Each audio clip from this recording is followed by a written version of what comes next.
E aí, pessoal, sejam bem-vindos ao 7º episódio do Belô Podcast. 7º episódio, episódio da sorte, por isso é que a gente está lançando a promoção.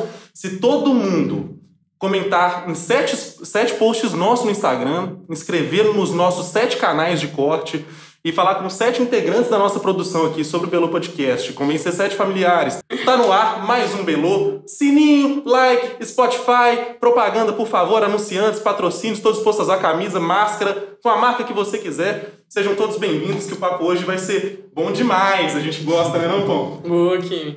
Hoje a gente está com o André Padovani, internacionalista, e vai bater um papo da hora com a gente sobre educação financeira. Que é isso, gente. Obrigado aí pelo convite. Bem-vindo aí, André. E vamos que vamos. Já queria até agradecer e parabenizá-los por todo o projeto. Eu estava assistindo o episódio número 5º, né, sobre sobrevivência. Cara, muito legal mesmo a iniciativa, dinâmico. Cara, parabéns mesmo pelo projeto. Não, valeu. Falando por quem assistiu e gostou mesmo, assim, logo de cara. Não é sessão puxa-saco, não. Tô sendo verdadeiro aqui. Pode puxar. Se precisar, por favor, a gente precisa. Estamos carentes nessa noite quente de terça-feira. Mas para você que está assistindo, provavelmente é uma quinta, né? Eu imagino. Ou não, ou você está atrasado. Que decepção. Mas, André, fala um pouco com a gente sobre o seguinte, já que o papo vai ser DIN, a sua experiência com isso surgiu quando, assim? Cara, então, educação financeira é engraçado porque aqui no Brasil pouca gente tem muito contato em escola, na faculdade, só quando a gente trabalha ou tá aprendendo para ir naquela área. E eu aprendi muito na prática. Eu vim de fora, eu sou venezuelano, nasci e vim para cá com 7 anos de idade. Fiquei 5 anos no Brasil e depois eu fui morar no Chile. No Chile eu tive a oportunidade de ter um pouco dessas lições, né? De como você... o que você vai fazer com o dinheiro que você vai receber quando crescer. Então eu desculpa te interromper, mas seria muito preconceituoso da minha parte falar que é interessante que você tenha saído da Venezuela e no Chile aprendeu sobre educação financeira. Experiência internacional sempre vai ter seus ônus e bônus, né? Mas assim, é fundamental que, mesmo tendo aprendido isso lá fora, eu só comecei a aplicar mesmo a educação financeira aqui. Com 14 anos de idade, eu recebia uma mesada da minha mãe para comprar os salgados ali na escola.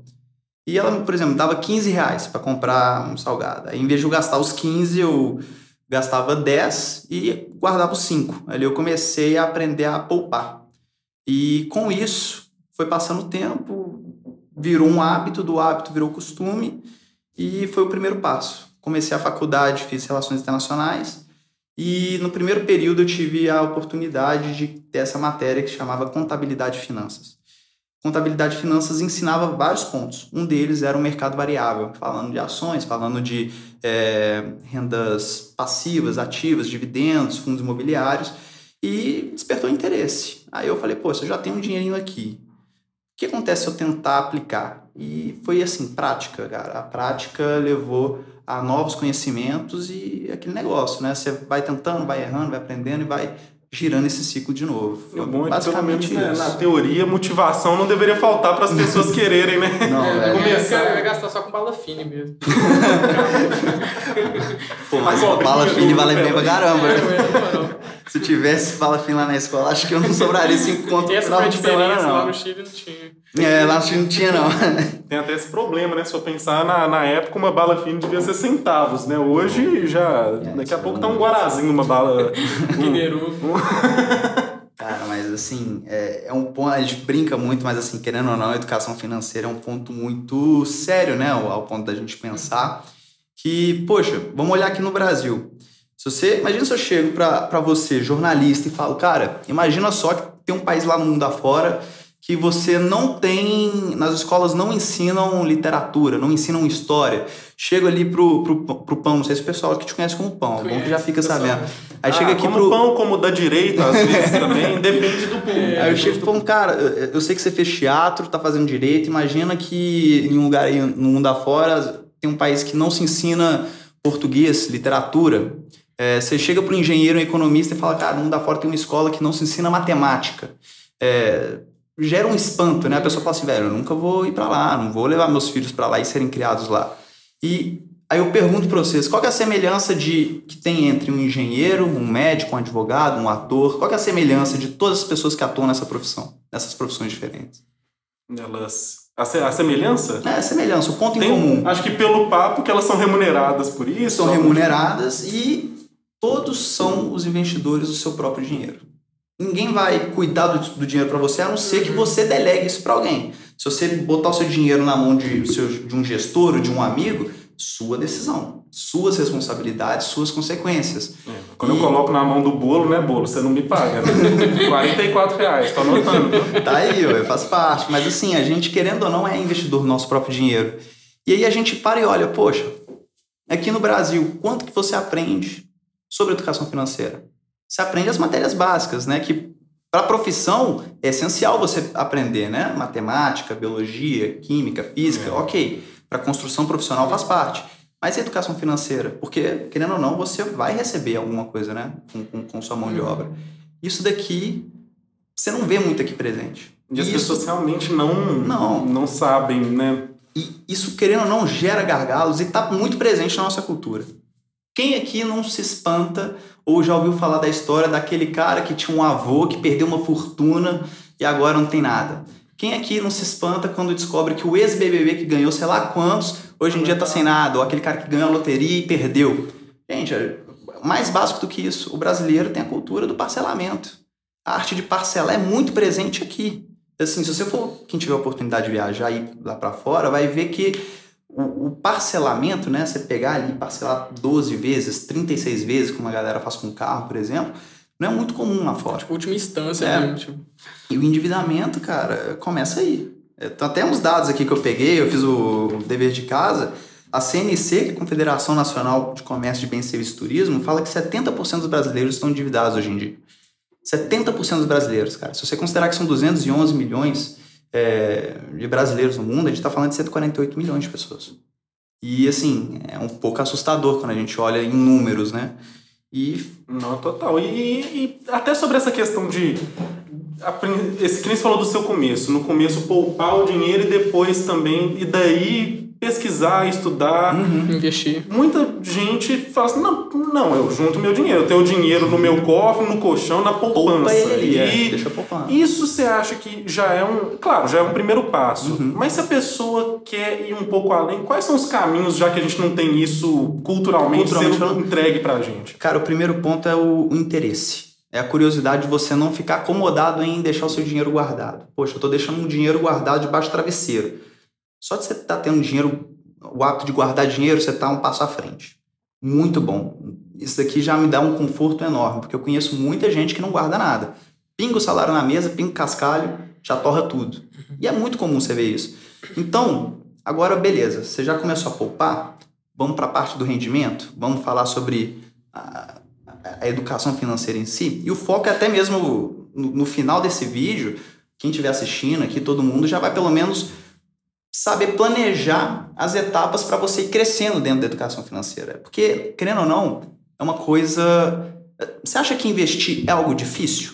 Seja sincero, você acha que investir é algo difícil? Eu acho que é difícil para dar o start, assim, o começo. Mas eu acho que quando você começa, vai fluindo. Eu fico pensando muito em termos assim, da população em geral, porque é que nem você disse, assim, as pessoas que têm um acesso a alguma educação financeira, às vezes ela é bem... assim, básica e já numa faculdade. Não é todo mundo que chega numa faculdade, que tem acesso a esse conteúdo. Então eu acho que é mais difícil isso vir até você como uma possibilidade do que, né, fazer. O acesso realmente... Hoje em dia eu até sou muito otimista, cara. Eu falo assim, cara, se você quiser aprender qualquer coisa, por exemplo, educação financeira, você tem internet ao seu favor. E é conhecimento, informação de qualidade. Você pega ali um monte de influenciadores, você tem ali Thiago Negro, Natália Arcuri, indo para o mercado afora, você pode ver livros do Benjamin Graham, Ray Dalio, que fala muito sobre como o mercado funciona, como tudo isso funciona. Você tem esses conteúdos gratuitos. Olha aí, ó, www.youtube. Depois desse podcast, você abre e já coloca ali para você ver passo a passo. Ou coloca o episódio 6 e depois coloca isso. Exato, né? Eu também faz uma fila lá nas abas. Isso. Já começa a investir sim, tá ligado? Investe em mim, aposta tudo em mim e depois... Mas assim, e querendo ou não, é que nem você falou, poxa, como que eu faço então para ter o acesso? Gente, basta querer, porque o acesso ele já está hoje em dia muito mais disponível do que na época dos nossos pais, que não tinham, por exemplo, um clique de distância, uma informação de como investir em bolsa, né? E o foco aqui nem é... Gente, educação financeira não é investir em bolsa. Faz parte, mas não é investir em bolsa. E a gente vai falar sobre como começar a investir mais à frente, tá? Tá tudo bem tranquilo. E quando a pessoa responde a pergunta de nossa, investir, cara, eu acho difícil. Investir é difícil. Gente, investir é uma das coisas mais fáceis do mundo. O difícil mesmo é você investir bem.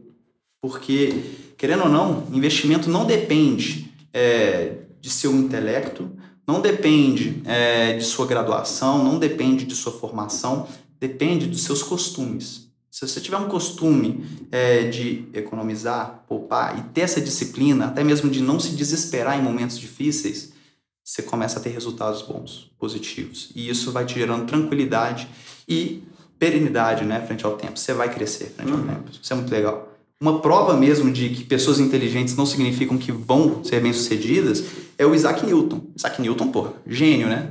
Morreu falido.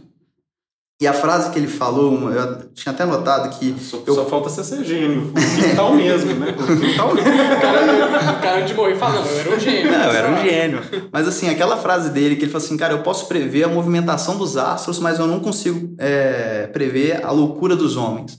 Isso ele falou após ele ter quebrado na Bolsa de Valores, quando ele estava investindo numa empresa chamada Mares do Sul, que na época era uma empresa que tinha... como monopólio da comercialização com a América Latina, né, América do Sul. Ele investiu na bolsa nesse dinheiro, nessa empresa. Era um boom que estava tendo, o termo bolhas começou naquele período. Aí ele foi quebrou. Isaac Newton quebrou, morreu pobre. Caramba. Então, assim, não é intelecto, você não precisa ser gênio, você não precisa ser crânio, você precisa ter hábitos. Por que ele quebrou? Provavelmente ele não fez a diversificação que deveria, provavelmente ele não se precaveu, não se... protegeu, né, frente ao mercado variável. Ele é variável. E você acha que nem tem hoje muita informação assim que a pessoa ela pode, né, usar para dar esse start? Também não tem muita promessa. Então, assim, pô, o meme, por exemplo, da Betina, que eu até só conto o coitado da Betina, eu acho ela legal. Mas, assim, esse negócio de, poxa, coloque tudo em criptomoeda, que é o futuro, faça isso que você vai conseguir banalizar, $1 milhão. né? Exatamente. Cara, eu acho, exatamente por hoje em dia tá sendo algo mais acessível, a gente também... Tem pessoas que se aproveitam, né, dessas pessoas que querem aprender. Toda ação gera uma reação, como disse o nosso quebrado Isaac Newton. E assim, eu já fico... O primeiro alerta. Investir, né, o mercado variável, fazer investimento, não vai te deixar rico. Vai te acelerar. Vai acelerar esse processo no longo prazo, tá? Então, quando aquela pessoa fala assim, cara, você vai entrar aqui nesse curso e vai fazer 3% ao dia...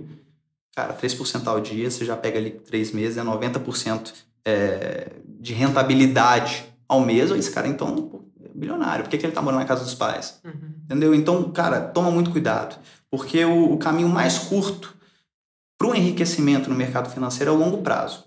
É ser consistente, é você ser resguardado. Ter disciplina e, pouco a pouco, as migalhas vão se transformando em uma bola de neve e depois você vai ali, sim, aproveitar de todo o esforço e toda a disciplina que você teve no passado. Mas toma cuidado, gente. Não existe fórmula mágica, não existe esse negócio de você vai aplicar 100 hoje, no final do mês você já vai estar tendo R$300, ou seja, 300% de rentabilidade. Não existe isso.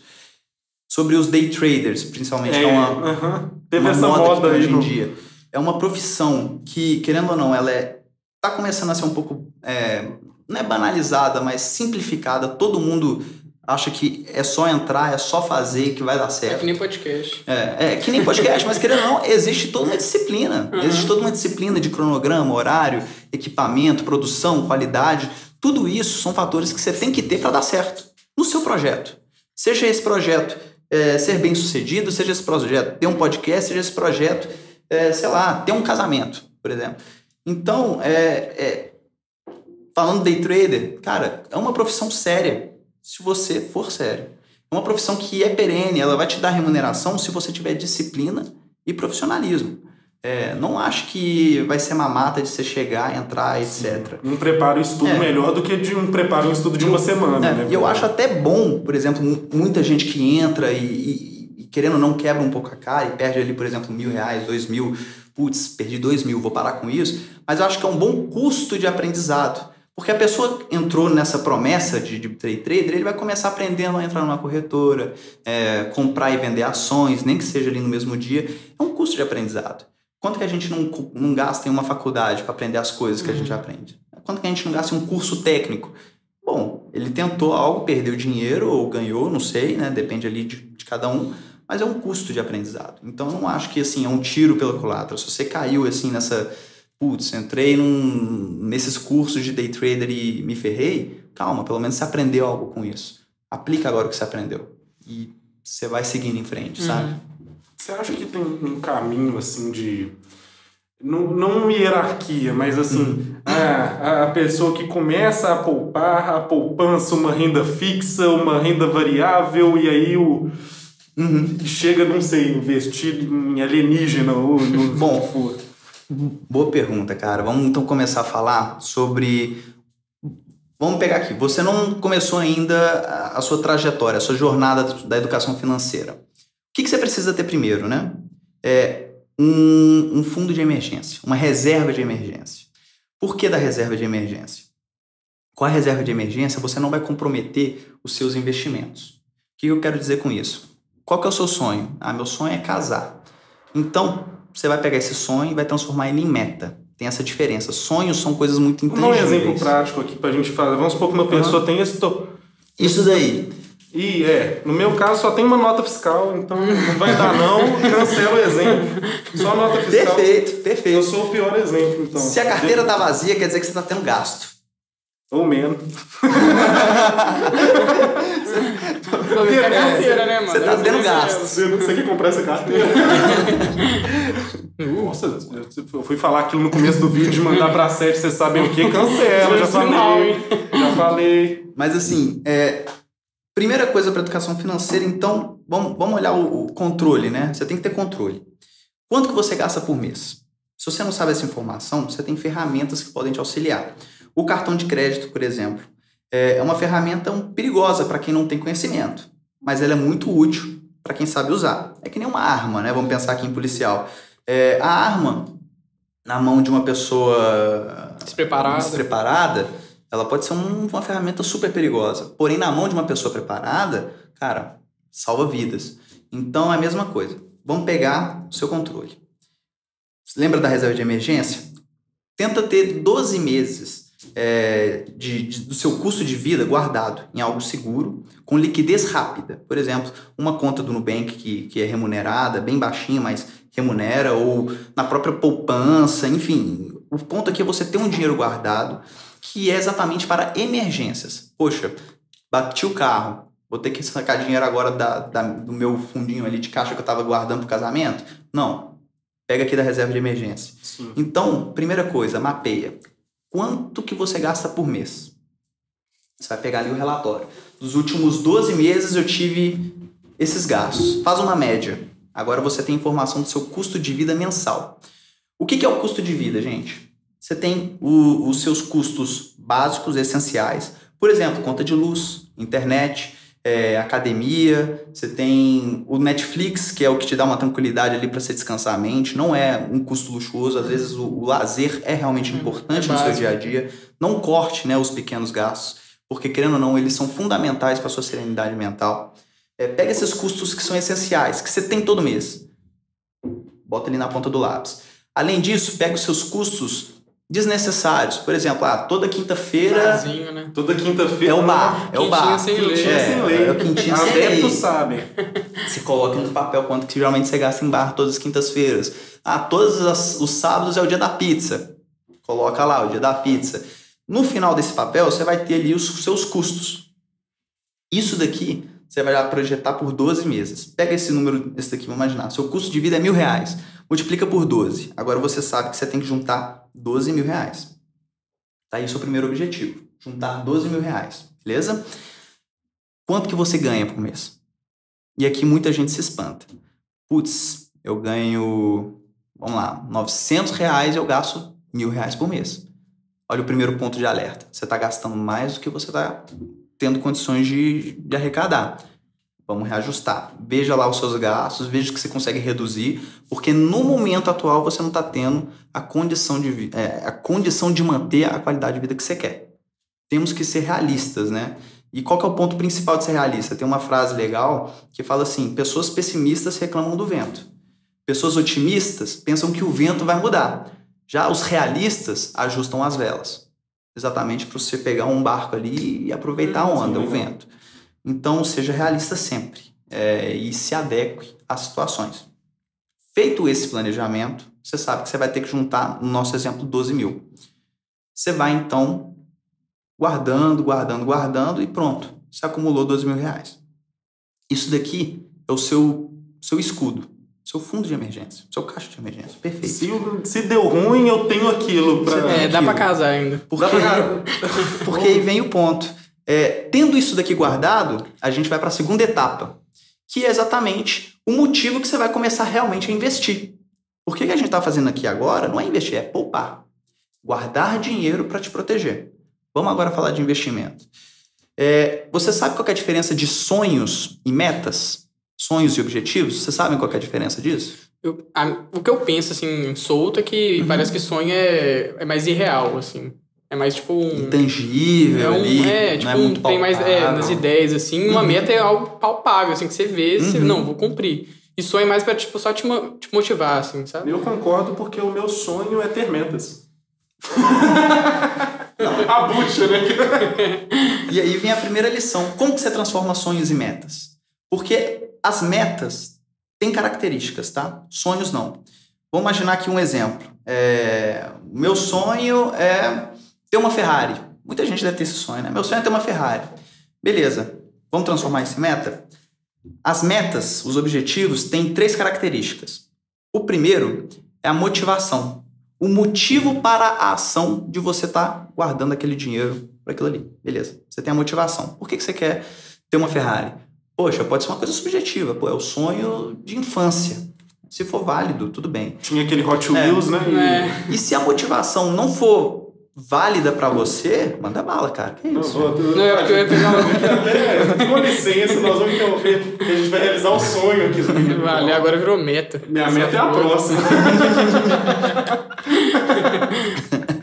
E aí, se esse primeiro ponto já não estiver fazendo muito sentido na sua cabeça, pô, minha motivação é... Por que você quer ter uma Ferrari? Tipo um trem meio... Poxa, eu assim, é meio não besta, sei. né? Então toma cuidado com esse seu sonho. Talvez não valha a pena você focar nele agora. Mas vamos voltar no ponto da Ferrari. Tá, meu sonho é ter uma Ferrari. Qual que é o objetivo, então? Qual que é a motivação de você ter uma Ferrari? Cara, era o carro que eu sempre quis ter desde a infância e o carro que meu pai sempre quis ter. Eu quero ter esse carro para eu botar meu pai um dia ali dentro e passear. Meus filhos e passear. Beleza, motivação fez sentido? Vamos pro próximo passo. Toda meta tem a questão quantitativa. Quanto que você tem que arrecadar para alcançar aquele sonho? No caso do carro, você tem um valor. Você tem, por exemplo, 1.200.000, que custa uma Ferrari. Além dos custos passivos, né? Que é o IPVA, a manutenção, o seguro, gasolina. Mapeia aquilo ali. Faz uma média. E aí você sabe, beleza, então eu tenho que acumular 1.800.000 para ter esse carro. Perfeito. Motivação, ok. Quantidade, ok. Terceiro ponto, o aspecto temporal. Em quanto tempo você quer alcançar esse sonho? Eu quero daqui quando eu tiver uns 40 anos de idade. Então, vamos para a realidade agora? Quanto que você consegue arrecadar? Quanto que você consegue poupar, né?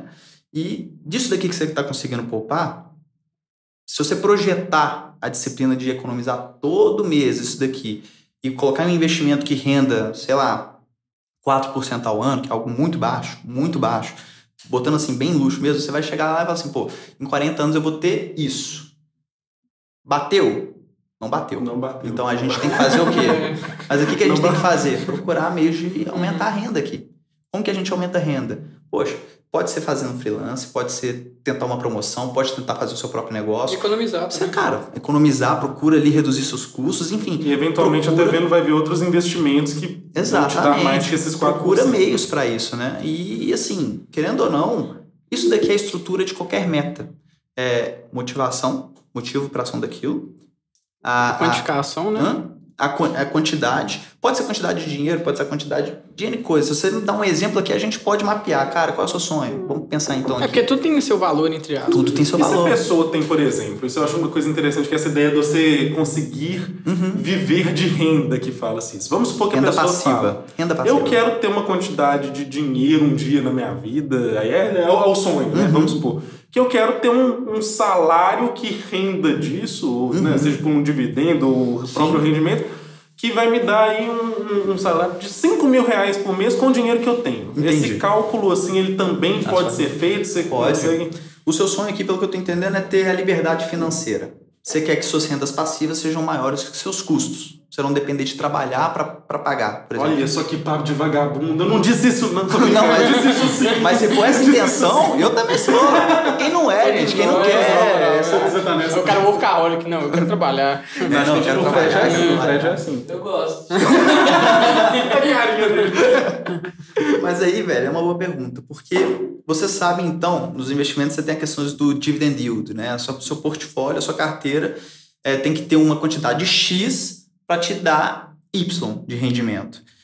Se o seu objetivo é 5 mil, você faz ali uma regra de 3, considera uma carteira que esteja rendendo ali 6% de dividend yield, e aí você vai falar, pô, para render 5 mil eu teria que ter, então, não sei, 2 milhões em conta, na conta corrente.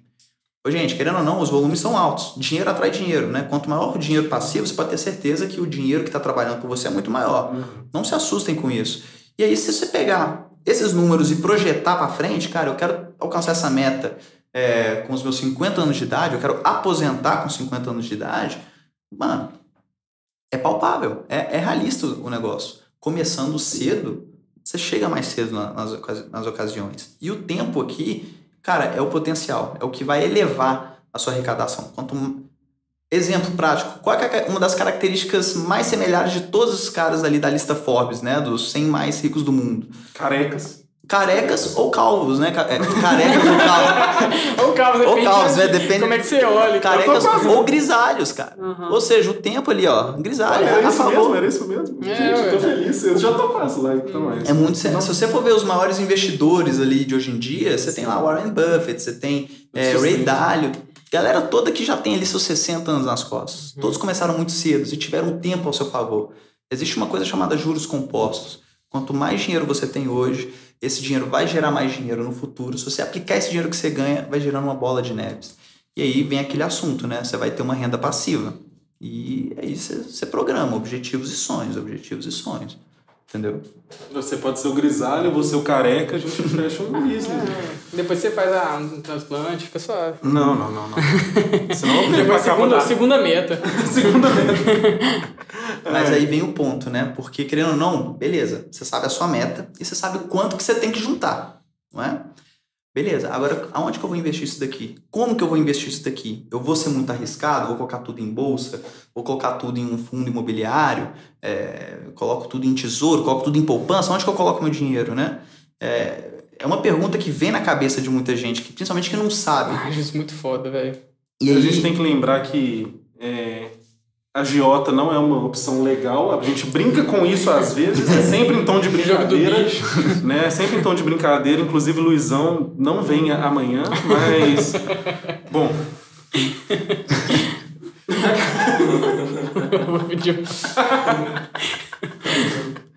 A agiota é osso. Mas assim... A conclusão também é boa, né? Isso realmente é sujeira. Mas assim, querendo ou não, aí a gente vai começar a falar de risco. Dependendo do seu objetivo, às vezes você pode se arriscar mais, às vezes você pode se arriscar menos, dependendo também da sua situação de vida. Vamos pegar aqui um cara que é médico, ganha muito bem, ganha ali 5, 6 salários mínimos, não tem filho para cuidar, mora na casa dos pais. Ele tem uma condição de vida que dá abertura para assumir mais riscos.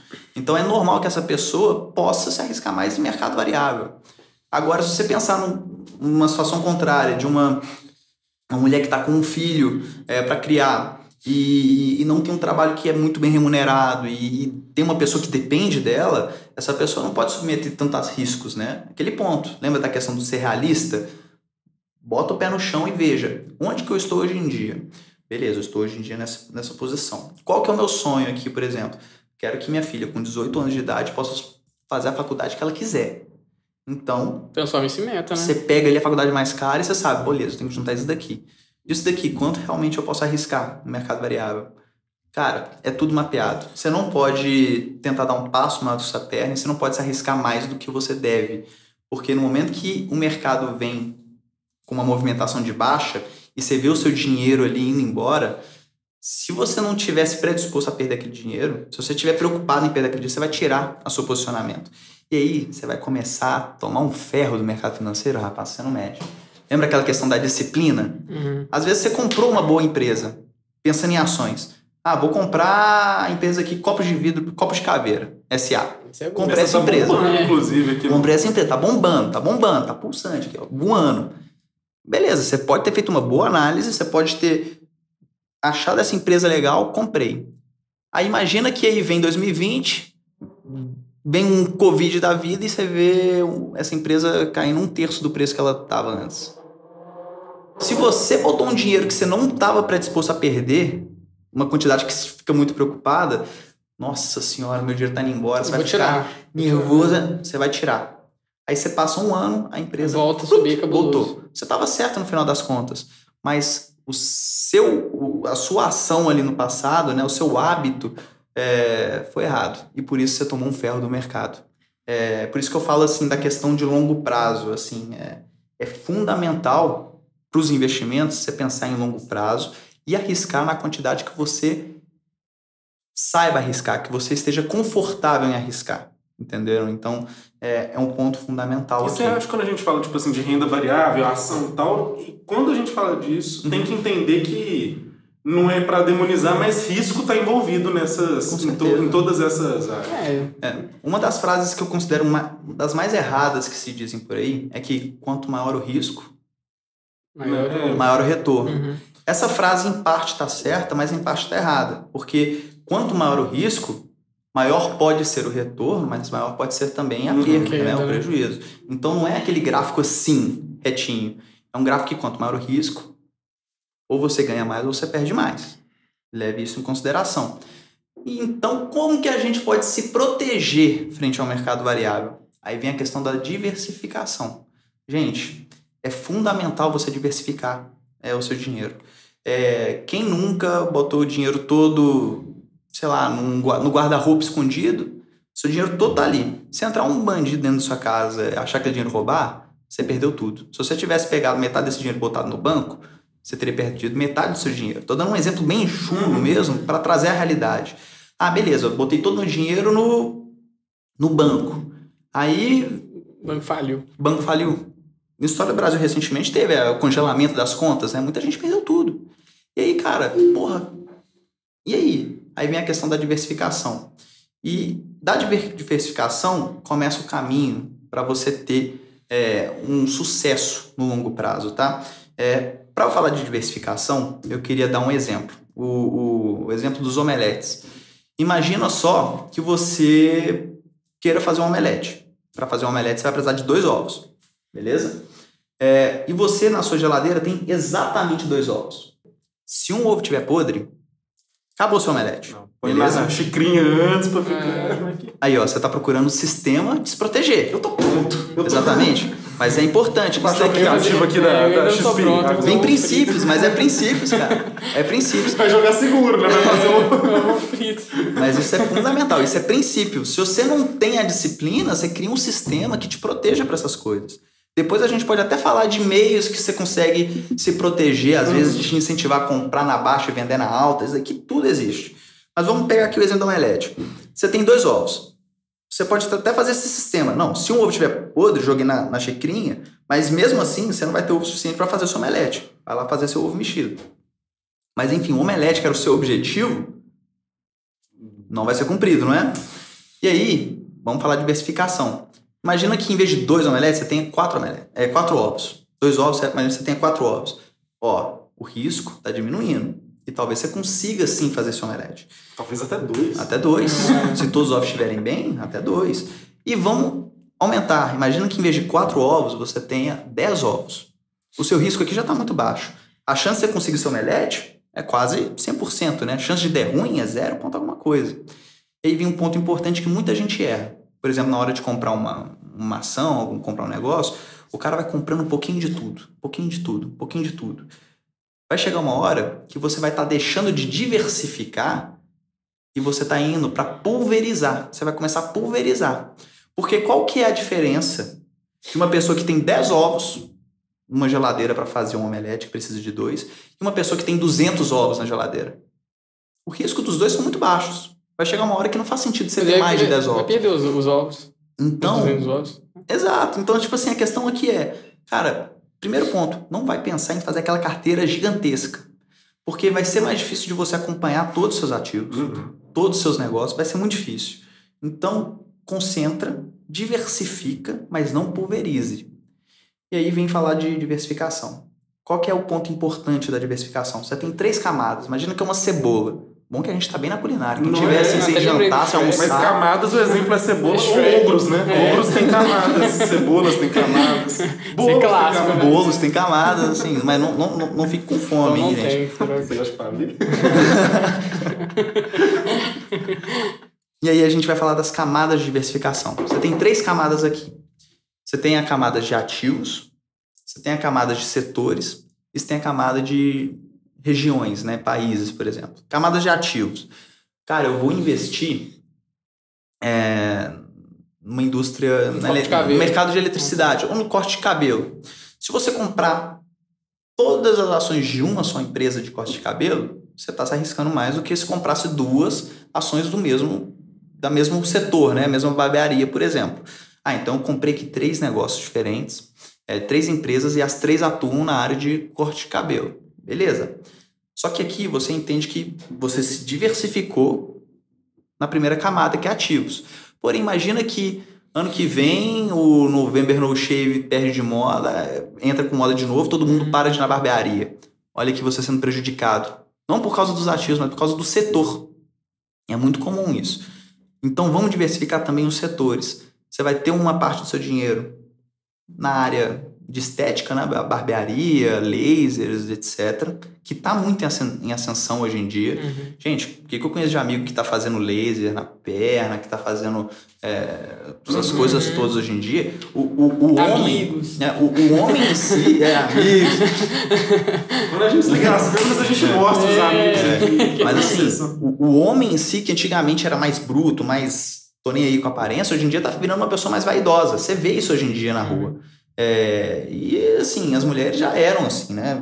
Há mais tempo atrás. Então, querendo ou não, você tá vendo que isso daqui tá começando a crescer para um outro lado também. Olha assim, o próprio barbearia aqui em Belo Horizonte tem lá o seu Elias. Olha o boom que aquilo virou. E olha a quantidade de barbearia que veio depois disso. Que tenta, voltado na estética, né? Pegar o mesmo estilo. O homem tá ficando mais vaidoso. E aí vem ali, vamos também pegar na área de eletricidade, vamos pegar aqui na área de varejo, de consumos, de jogos, e você vai começando a diversificar por setores. Agora tem até jogos que são jogos que remuneram, que nem teve essa febre. Tem essa agora, né, cara? Eu não entendo muito eu não acompanho muito essa questão de jogos, mas eu vi que tava tendo isso, tá sendo um boom, né? Muita gente ali entrando, eu fico de cara. Desculpa. Não, tranquilo.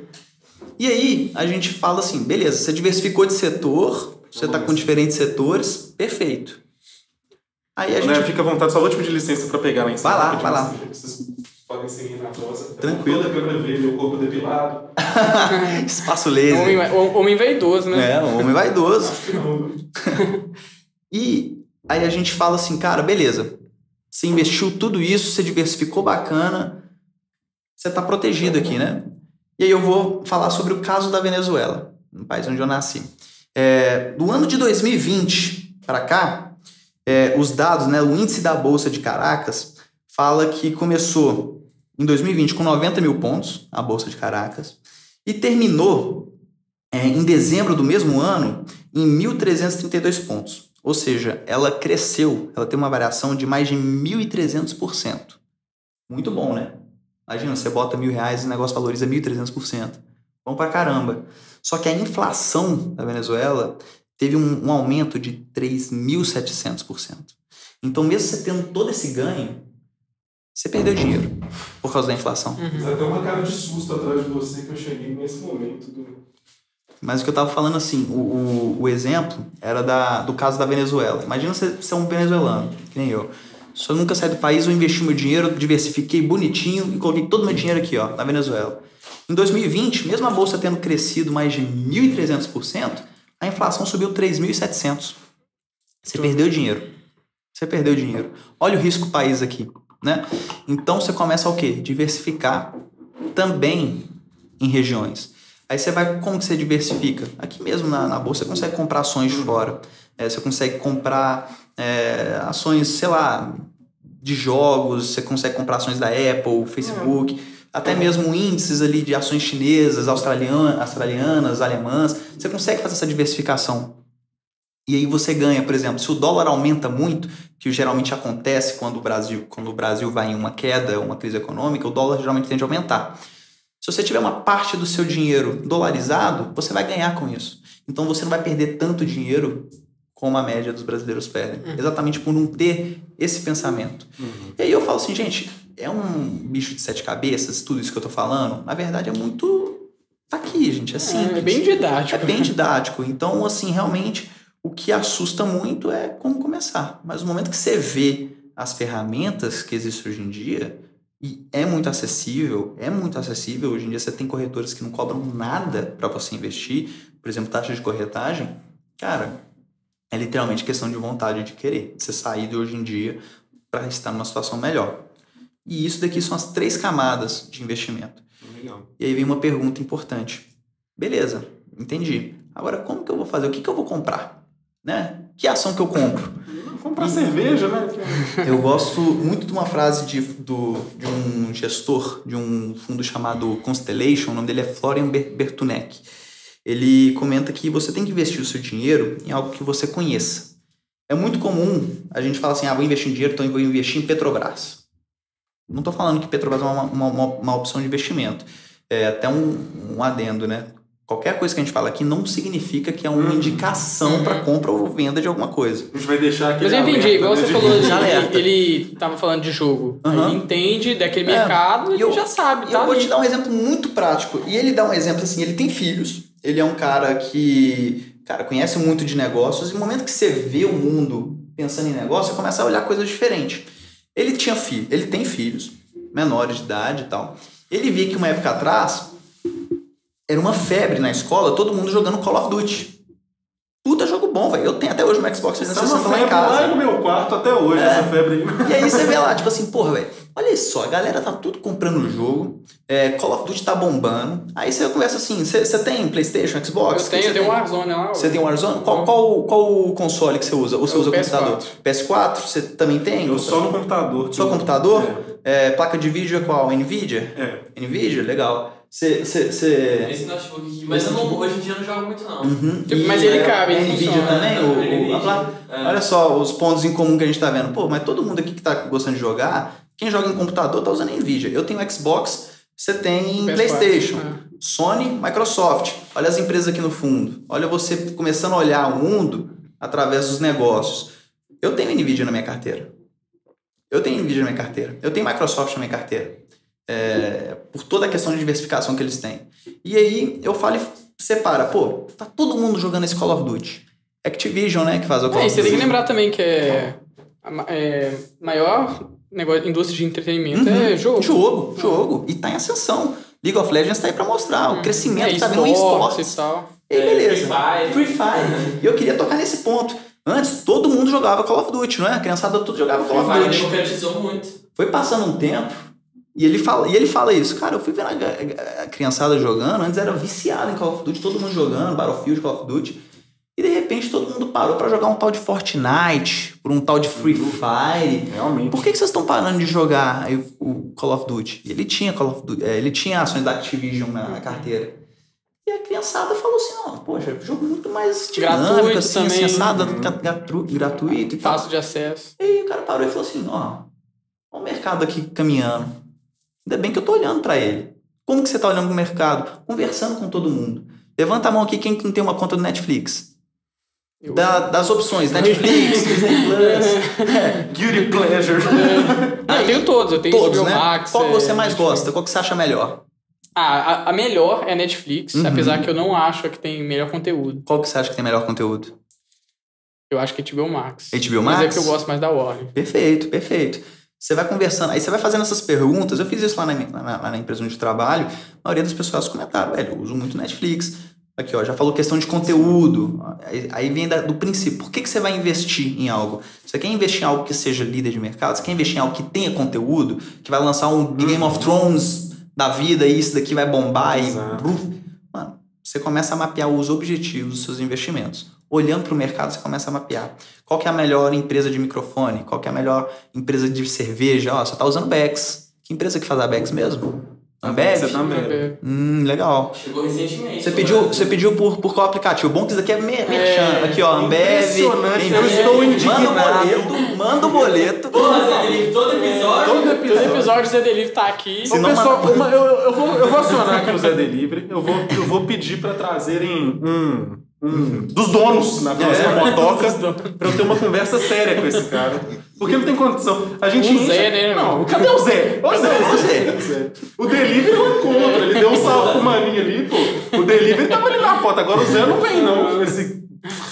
Vai vir nosso próximo convidado. Mas aí você começa a perceber. Zé Rito Camargo. Olha só, você pediu pelo Zé Delivery, pediu uma bebida da Ambev. Além da Ambev, você tem vários outros produtos. Eles estão indo ali para o mercado digital, que é exatamente do aplicativo de você poder fazer não só de bebida, mas também de outras coisas. Consegue pegar petiscos, etc. Consumida na nossa fictícia Copo Caveira. Na Copo Caveira. Que provavelmente deve ter se comprado em um varejo online, não Mercado sei. Central. Ou no Mercado Central. E aí você começa a perceber o quê? Olha aqui, essa mesa aqui já fala um monte de informação. Na moral. Um monte de informação. Como que essa bebida chegou até aqui? E aí você fala, pô, eu consigo participar disso daqui? Eu consigo pegar ali o boom da Ambev? Consegue. Tá ali, ó, na Bolsa de Valores. É só você botar o código e a ordem de compra. Nem sei quanto tá custando a Ambev hoje em dia, mas provavelmente com menos de R$60 você compra. É isso que você tá falando, tipo, o trem que tá no nosso dia a dia, assim, e nem precisa tanto, assim, ir pra um trem muito fora da nossa bolha. E o que acontece já tá na muito, nossa bolha. todo mundo já vai direto assim, eu vou comprar Vale, eu vou comprar Petrobras. E o que você conhece sobre o mercado petrolífero? O que você conhece no mercado ali de mineração, siderurgia? Talvez não muito. Então, às vezes, é recomendado você focar em algo que você conheça primeiro. Porque isso vai te trazer mais confiança. Você vai estar mais presente caso aconteça uma mudança de mercado. E, cara, aí vai indo. Quer um exemplo que eu tenho? Um dos jogos que eu mais gosto de jogar é o FIFA. Eu adoro o FIFA. FIFA é da EA Sports, não é? E aí, o que eu paro pra pensar? Poxa, todo ano vai lançar um FIFA novo. Todo ano. Eu gasto nessa porcaria, velho. Foda. Muda pouca coisa. Mas todo ano eu tô lá comprando. FIFA novo agora, vou ter que comprar um novo Xbox pra poder rodar. Porque eu quero botar Messi e o Neymar junto ali com o Mbappé e do outro lado Cristiano Ronaldo. Apesar que o PS, que é tipo o rival, entre aspas, que lógico é inferior ao FIFA. Até mudou de nome, né? Mudou e agora vai ser de graça. Vai ser de graça? E futebol. Olha eles mudando aí, ó. Mudando o esquema em Fortnite, tudo de graça. Legal isso daí. E aí eu parei Vamos pensar... tomar nota. Já começou. Não, mas aqui, é isso mesmo. Esse é o hábito. Observar. Abra XP aí, E aí você vê ali, olha só que legal a EA Sports. Todo ano ele tem um produto que vende pra caramba, todo ano. É o pão que sai do forno, a galera compra. Todo ano, independente do preço. Não só o FIFA. Você tem o Maiden, né, que é de futebol americano. Você tem o NBA, o NBA 2K, que é do EA Sports Games. Você também tem o de beisebol, você também tem o de hóquei no gelo, que vende muito lá fora. E você fala assim, olha só. E tem um meme eterno do Sports. It's in the game. E assim, vendo isso, você fala, olha que diferença desse tipo de empresa para uma Rockstar, que a cada... O GTA V tem 7, 8 anos já passado, né? Foi 13, eu acho. Continua vendendo pra caramba, continua muito tipo presente. Assim, os fãs reclamam, mas continua comprando. Continua. Tá no top 5 E quando sempre. lança um novo GTA, irmão, vai parar. Não tem pra ninguém. Não tem pra ninguém pra lembrar. Vai ser cabuloso. Espero que... E vende. Só que eu pensei, olha, eu prefiro às vezes aqui comprar uma empresa que todo ano tem um produto que traz dinheiro pra dentro. Igual FIFA. Igual FIFA, igual... Até Call of Duty e tal. Tem todo ano. Do que uma empresa que de 8 anos vai lançar, vai esquentar o mercado logo para cima. Pode ser um cyberpunk da vida que de Foi repente buraco, queima a empresa. Né? Imagina. Então aqui você já começa a mapear que tipo de empresa que você quer. Simplesmente pelo consumo que você tem. Netflix, você tem a previsibilidade de quanto que eles vão ganhar no futuro. Pega a quantidade de gente que loga, que cria uma nova conta todo mês. Quantidade de gente que sai da conta todo mês. Pega a mensalidade, que por sinal aumentou e tá mais carinho, né? Porra, Netflix. Denúncia. E você sabe mais ou menos a renda que ela vai ter daqui a X tempo. Tá em crescimento? Vai. Pelos números fala que sim. Você quer aproveitar e ir na onda desse crescimento? Quero. Ô André, queria até fazer uma pausa rapidinho, perguntar um negócio mais atual assim, com você, porque hoje a gente vê também muita... perigoso o papo, assim, mas talvez mais, né? A internet vai fazer a gente achar que é mais perigoso do que realmente é, mas o pessoal acha também que esse acúmulo exacerbado de dinheiro e essa busca e os bilionários e tudo mais tem uma característica quase pecaminosa por trás, assim. E eu não entro nesse jogar. Quem sou eu para falar? Para isso que eu tô jogando processo batata quente, seu omelete de um ovo só. O polêmico de acumular capital, né? Sim, você vê Jeff Bezos. você vê o Jeff Bezos, assim, o cara tá lá, um careca, por sinal careca, indo no espaço e bilionário num momento em que o mundo passou por uma pandemia e a desigualdade mais exacerbada que nunca. Você vê nisso um problema de ordem social ou você vê que realmente sendo por meios justos e honestos, isso é algo legítimo? Assim? Cara, legal. Essa pergunta aqui muda ali a área, mas tá dentro, sim. E aí vem aquela questão. Tem os pontos positivos e negativos. A gente pode olhar para a questão social e falar, poxa, olha a quantidade de desigualdade que tem, assim, assado. E ao mesmo tempo a gente pode olhar, poxa, olha a quantidade de emprego que ele também gerou, a quantidade de movimento de dinheiro que ele gerou, riqueza, né? Ele não cria riqueza, ele gerou riqueza do nada. A empresa não existia, ele começou uma empresa que valia 0, e hoje em dia, valendo trilhões, gerou riqueza. E dessa geração de riqueza transborda também para outros pontos, infraestrutura, outras empresas de logística para atender, né, o serviço da Amazon. Ele transborda em alguns pontos. Você pode olhar tantos pontos positivos, olhar tantos pontos negativos e olhar também um pouco dos dois. Eu não quero ser invasivo na minha resposta. Se você falar que eu tô achando que eu tô invasivo, você me fala. Acho que até pra gente também ir batendo uns papos, assim, sua opinião também sobre isso. E eu sou uma pessoa muito positiva, né, quando eu falo sobre negócios. Porque, querendo ou não, quando a gente fala sobre desigualdade, eu sigo um princípio que a igualdade é uma coisa muito intangível. Eu não acredito em igualdade. É um sonho, falando né? assim, eu penso muito que é um sonho. Porque eu parto do princípio da individualidade. Mesmo que você nasça do mesmo pai, mesma mãe, tenha a mesma educação, você vai ter capacidades e habilidades diferentes do seu irmão. Considerando aqui uma situação que vocês estão aqui, ó, páreos, tá bom? Porque tem sim a situação que existe esse tipo de desigualdade.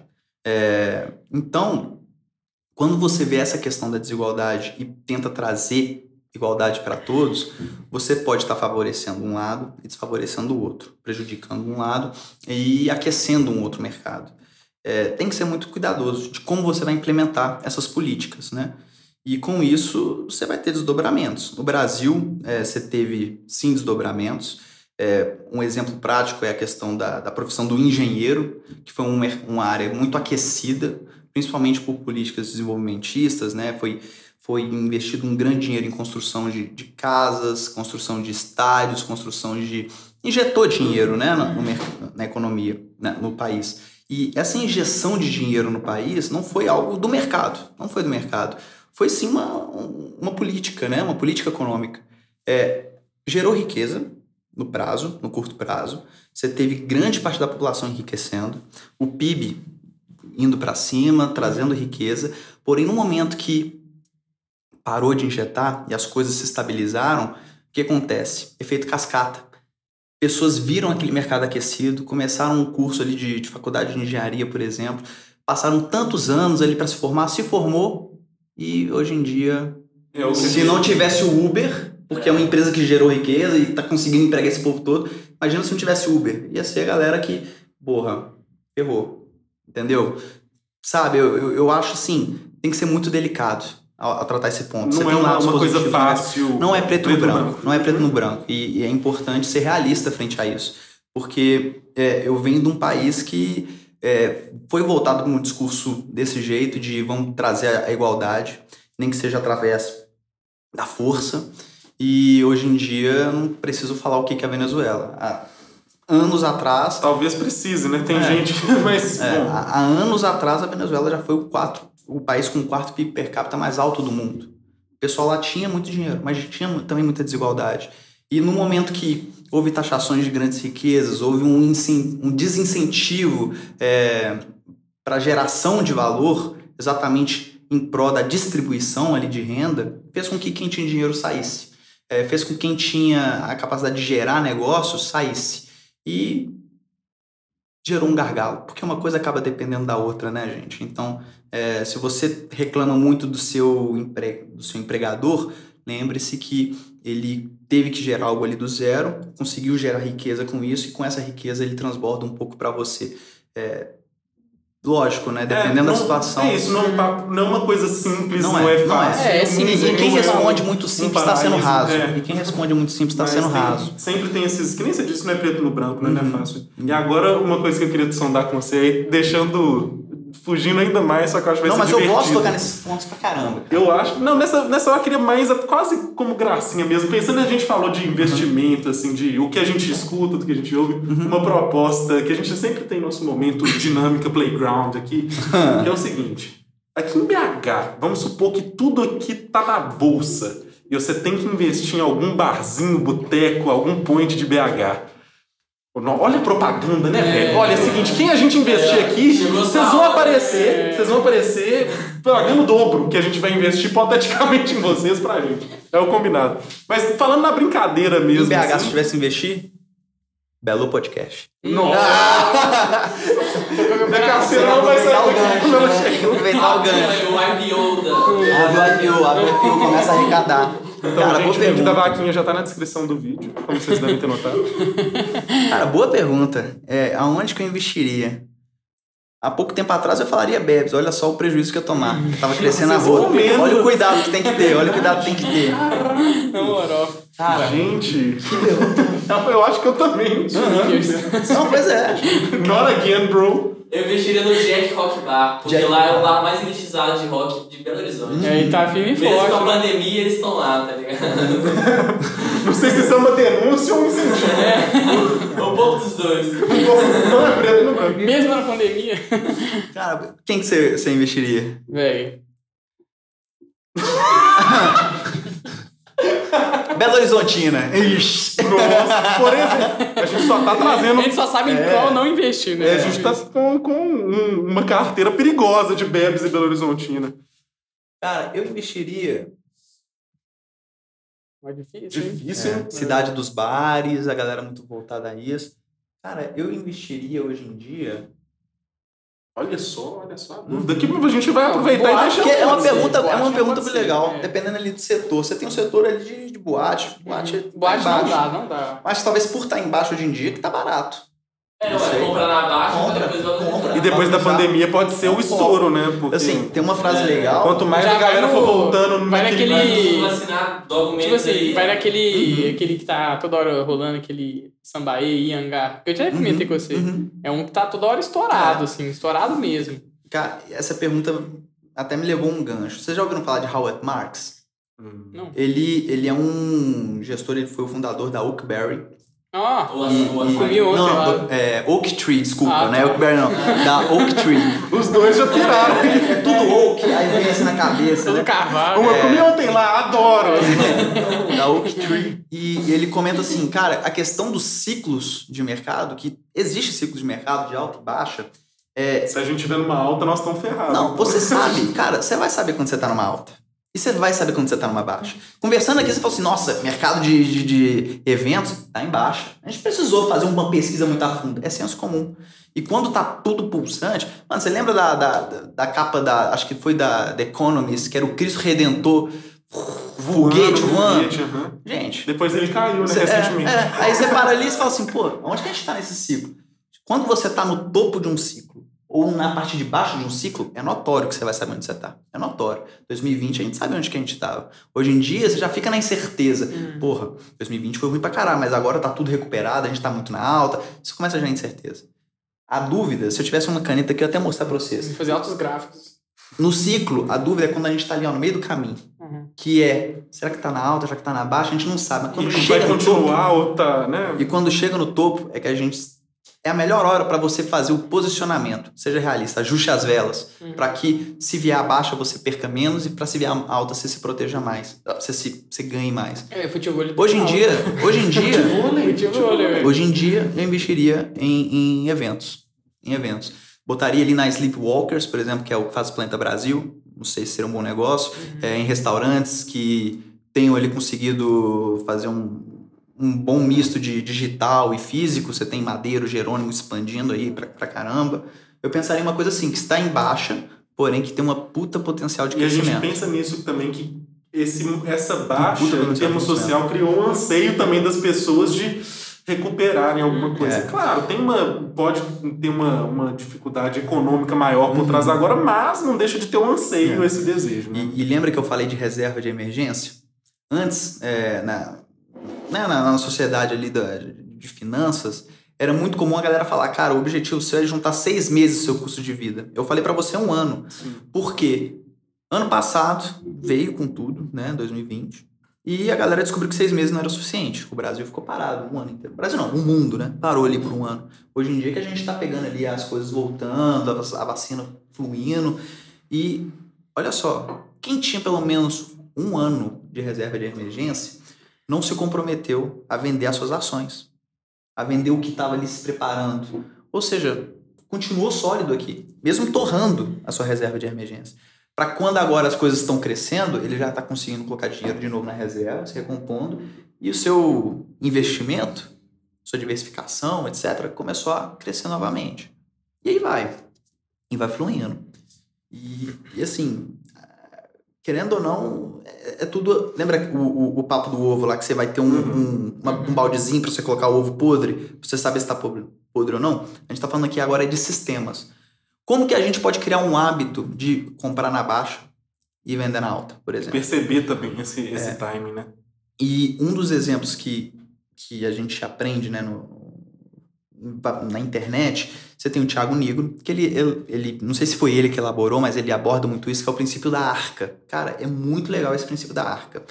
Imagina só, vou simplificar, que você tenha 50% do seu dinheiro em renda fixa, algo seguro, com conta da bank ali 100%, e 50% em renda variável, mercado de ações, enfim.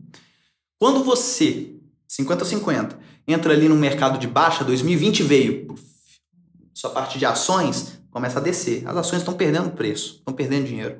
Então, antes que era 50-50, virou 70-30. O que você tem que fazer aqui? Seu objetivo é estar equilibrado.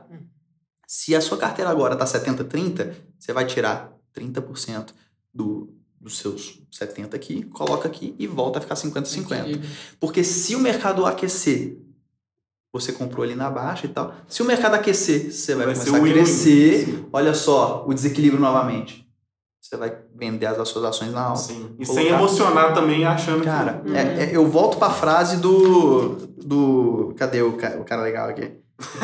Do Morgan Housel. Ele fala assim, cara, não importa se você sabe muito ou não. Não importa se você é inteligente ou não. O que importa é como você se comporta.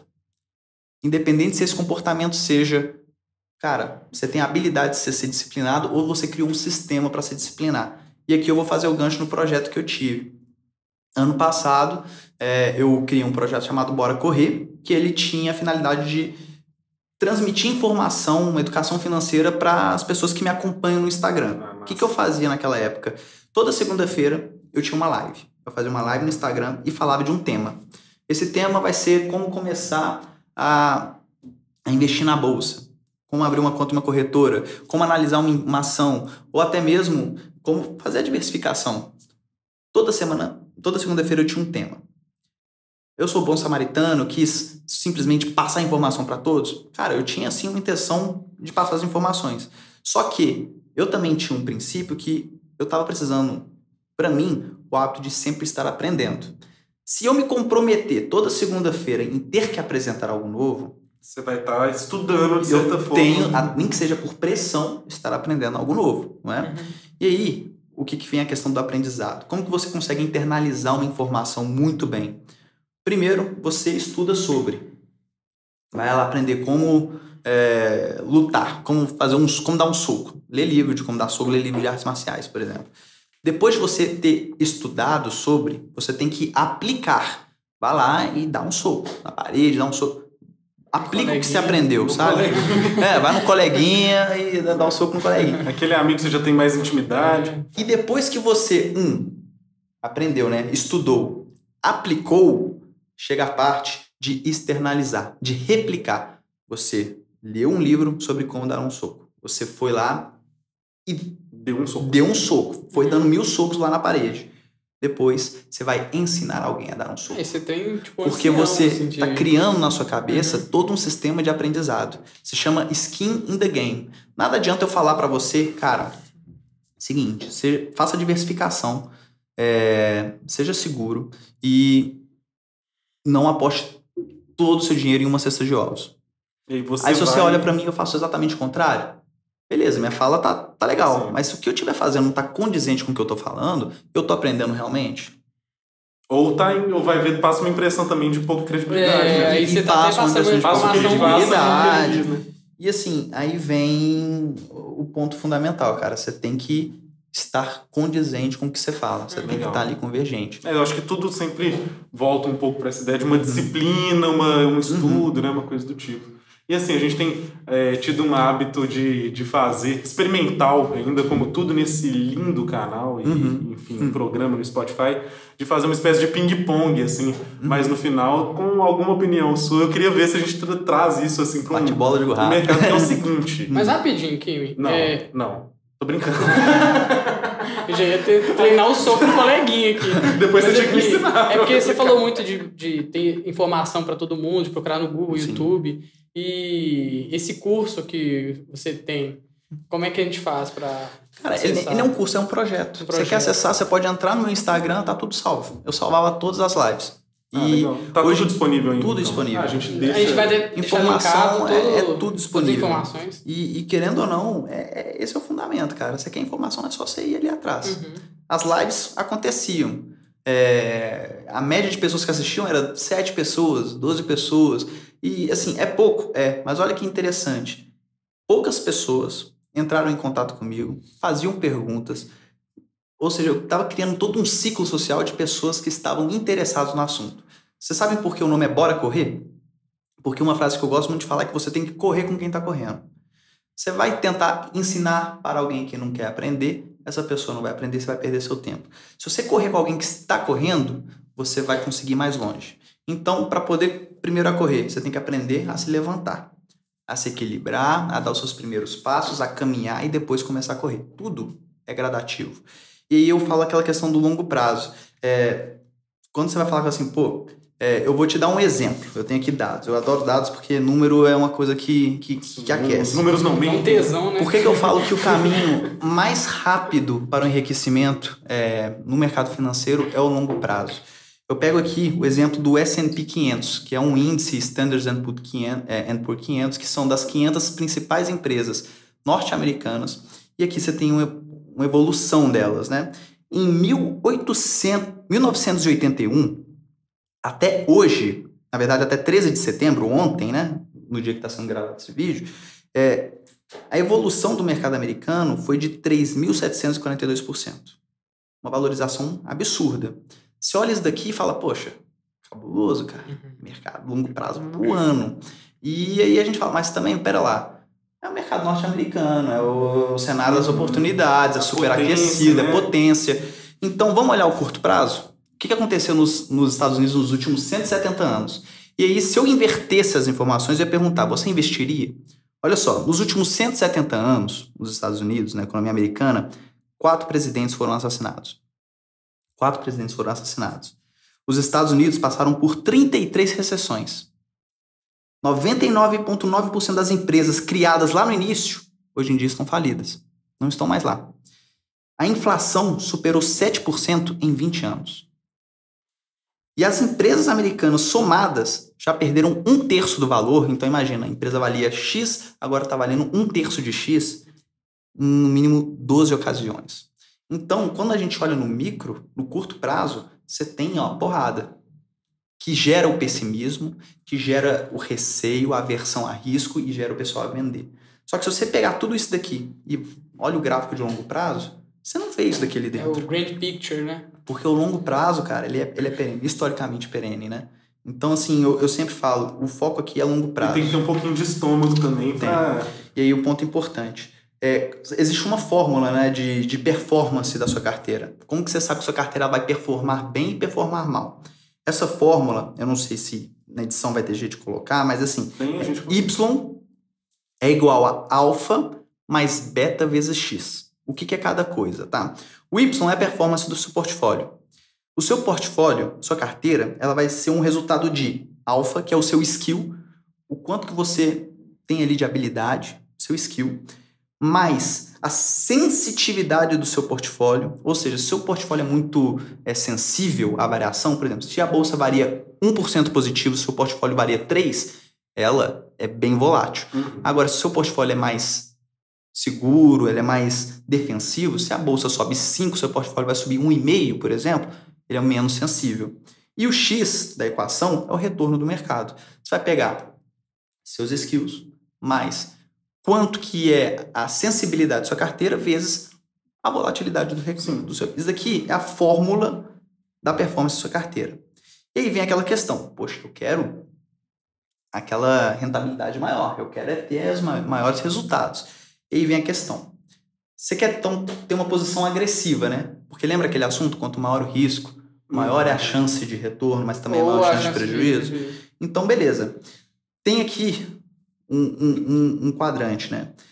Uma pessoa que tem uma postura agressiva, mas não tem skills, não busca aprender, não busca estar a par, não busca nada, só injeta o dinheiro ali dentro, ele tende a, quanto o mercado está em alta, ele tem ganhos. Mas quando o mercado está em baixo, ele tem mais perda. Beleza? E você tem a postura agressiva de... Se você for uma pessoa que tem essa postura agressiva, mas você tem skills, conhecimento, você tem lá uma estrutura de diversificação e um sistema que vai te sempre ajudar a comprar na baixa, vender na alta, tudo isso que a gente falou anteriormente, você vai ter, quando o mercado sobe, ganhos. E quando o mercado perde, desce, você tem perdas, mas menor do que a pessoa que não tem o conhecimento. Isso daqui é a postura agressiva. Se a gente falar da postura defensiva, o que é? Se o mercado estiver em alta, você tem ganhos, mas não tantos como o pessoal de lá. Tímidos, assim, né? E quando o mercado está em baixa, você perde menos, né? No caso, né, de uma defensiva. E aí a pessoa tem skill, uma maneira que a pessoa aprende, sabe muito bem do negócio, está sempre a par. Quando o mercado está em alta, ele ganha bem. Não tanto como um cara mais agressivo, mas ele vai ganhar bem. E quando o mercado está em baixa, ele não vai perder muito. Isso consegue segurar muito. Essa... E aí vem um ponto importante, sobre a questão de skills, habilidade, né? O ideal aqui é todo mundo quer o quê? Eu quero ganhar muito quando o mercado está em alta, eu quero perder pouco quando o mercado está em baixa. Isso aqui você tem que ter skills e ser agressivo, beleza.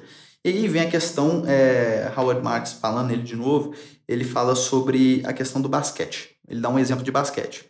Eu posso chegar para você e te ensinar como passar a bola, como quicar a bola, como fazer a jogada na cesta, como se movimentar dentro da quadra. Não fazer falta. Isso daqui tudo eu consigo te ensinar. Competência é algo que você consegue ser treinado. Eu posso te ensinar tudo isso, mas eu não vou conseguir te ensinar a ser alto, por exemplo. Eu falei nessa, você também, né? Também ninguém me ensinou a ser alto. Eu tenho 1,60, tenho 1,70, então eu também tô ruim nisso daí. E falei assim, poxa, André, mas existe jogador ali que é baixinho. Existe. Esse cara tem habilidades. Esse cara é agressivo. E aí vem a diferença. Imagina só, você é uma pessoa que, por natureza, você tem medo de arriscar. Você vai tentar uma postura agressiva, você não vai conseguir ser uma postura agressiva. Você não tem habilidades para aquilo. Seja realista. Se posicione conforme quem você é. Se conheça também. Atue dentro da sua zona de conforto. Porque se você não estiver na sua zona de conforto, você não vai fazer um bom investimento. Não fazendo um bom investimento, você não vai ter bons resultados. Não tendo bons resultados, você não vai conseguir alcançar suas metas. Gente, é preto no branco. É preto no branco o negócio. Então, habilidade. Você nasce com isso. Cara, eu conheço aquele cara ali, ó. O cara é muito bom na lábia, ele é bom com... Cara, se ele for um vendedor, ele vai voar longe. Nunca fez um curso de oratória e fala muito bem. Isso é uma habilidade. Aquele cara lá não fala muito bem, mas ele pode fazer seus testes, tentar melhorar sua capacidade. Mas assim, tem uma vantagem comparativa aqui. E ele ali provavelmente será na zona de conforto dele, uma área de vendas. Enquanto aquele cara mais introvertido, talvez seja um analista mais introvertido, mais detalhista. Gente, é tudo situacional. Seja no mercado financeiro, seja em qualquer outro aspecto.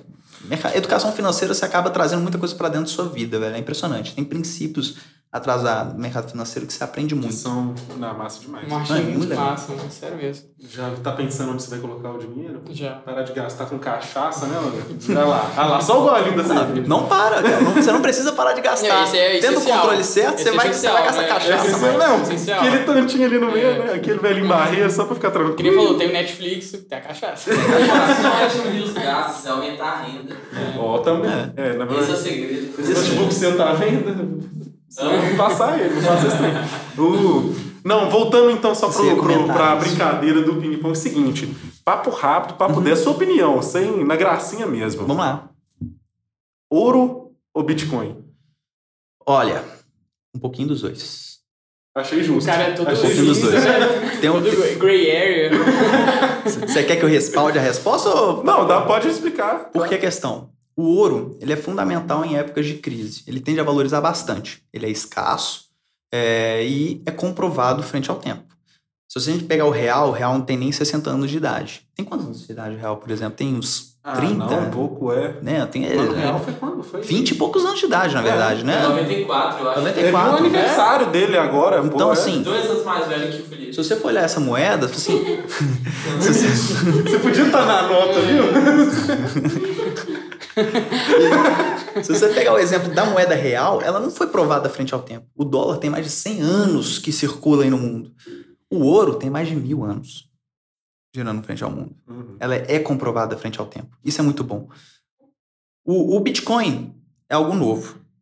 Tão escasso quanto o ouro. Porque existe lá a questão de escassez. Ele é tão escasso quanto o ouro. Porque o próprio Elon Musk falou, cara, tem ouro em tal planeta lá, eu vou tentar minerar. Vai ser caro pra caralho, vai ser muito no futuro, não sei. Mas o Bitcoin é mais escasso do que o ouro. Porém, ele ainda não foi provado frente ao tempo. O que acontece? Lembra a questão de os ovos, né, do omelete? A avaliação. Vamos imaginar, eu vou investir 20% do meu capital em mercado externo.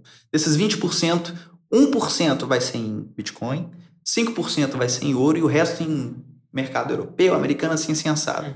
Gente, se o Bitcoin estourar e ir lá para cima, 1% da sua carteira vai voar lá para cima. Melhor do que você não ter nada. Se der ruim, Bitcoin não se provar frente ao tempo de quebrar, você perdeu 1%. Se vier uma crise internacional cabulosa e tal, o mundo cai, Covid parte 3, vier com tudo, o ouro vai voar para cima de novo. Bate na madeira. Parte 3? Não, o inimigo pelo amor de Deus. E assim, o ouro vai valorizar como valorizou. E aí você vai ter lá, sei lá, 10% da sua carteira valorizando com o ouro.